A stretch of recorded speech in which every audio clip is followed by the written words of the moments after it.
Salut à tous, j'espère que vous allez bien. Moi c'est Annie Camille, bienvenue sur ma chaîne Tout se passe dans la tête. Et alors aujourd'hui, j'aimerais nous parler du thème que moi j'appelle la conséquence mathématique.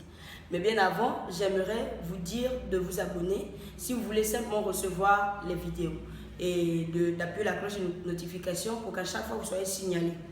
Alors ce que j'aimerais nous dire sur la conséquence mathématique, c'est que moins plus moins, en fait, nous donnera moins. Je vais reprendre ça. C'est-à-dire, l'association de moins et moins me donne moins. Si tu prends moins et tu l'additionnes, ou bien tu l'ajoutes à moins, tu vas toujours trouver un total de moins. Donc, ce qu'on doit comprendre, c'est que les pensées négatives associées aux pensées négatives vont nous donner une association de pensées négatives. Alors, les pensées positives associées aux pensées positives vont nous donner un total de pensées positives. Ce que vous devez déjà comprendre, c'est que la raison pour laquelle on doit apprendre à penser positive, c'est pour que à la fin, on reçoive en même temps un retour du positif.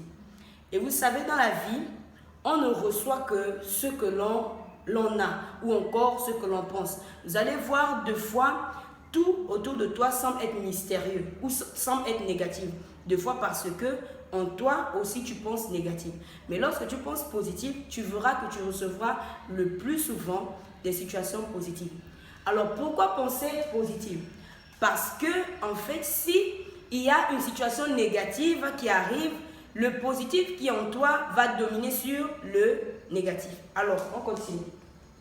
Si tu as plus, donc tu as des pensées positives associées aux pensées négatives, ça dépendra de la puissance ou, comme on dit en mathématiques, la distance à zéro des différents signes. Alors, si ici, j'ai par exemple 15 et ici, j'ai 20, ce qu'on va se demander, c'est quelle est la distance à 0 la plus grande? La distance à 0 la plus grande, c'est 20. Alors, on va garder le signe de 20. Ça va donner alors un résultat négatif.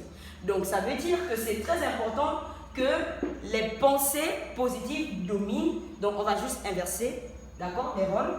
Donc, ici, on va mettre le 20. Ici, on va mettre le 15.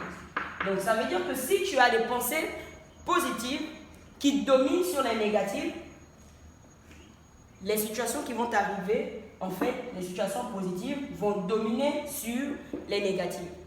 Voici pourquoi apprenons à penser positivement. Apprenons à avoir des inspirations positives. C'était cela le but de cette vidéo. Voici pourquoi je l'ai nommé la conséquence mathématique dans nos vies. Merci à vous tous. N'oubliez surtout pas de vous abonner, de partager et de liker la vidéo. Et puis on est ensemble.